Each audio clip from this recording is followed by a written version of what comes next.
My name is Mike Miccioli. I'm Harvard College class of 2022. And this past Sunday, Attorney General Merrick Garland was the commencement speaker for the classes of 20 and 21 commencement ceremony. Merrick Garland is currently leading the prosecution against WikiLeaks founder and journalist Julian Assange for publishing materials exposing evidence of war crimes, corruption, torture, and more from the US government.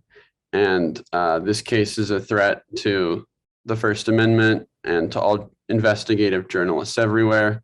If Assange is extradited to the US and if he's convicted, that will set a precedent that allows any investigative journalist and any reporter who's reporting on national security to potentially be prosecuted by the US government.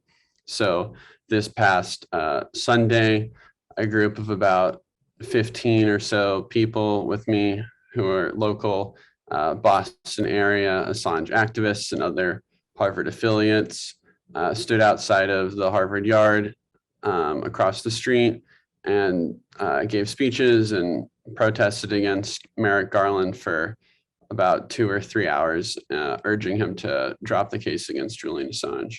We had a lot of people who saw us coming into the ceremony, coming out of the ceremony. We also handed out some information pamphlets to as many guests as we could who were going in.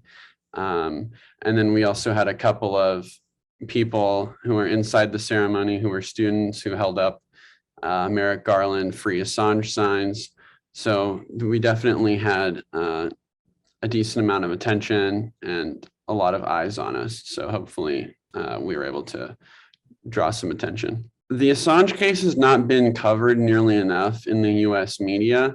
And so when I talk to my classmates, I find that a lot of them really just aren't familiar with the details of the case or sometimes even who Julian Assange is. So there's definitely a lot of room for education and for awareness to be improved among my classmates. But I think in general, people definitely support the First Amendment and the free press. So if we are able to raise enough awareness about the Assange case, and if people are able to know really what's going on with this prosecution, I think public opinion could be very sympathetic towards him.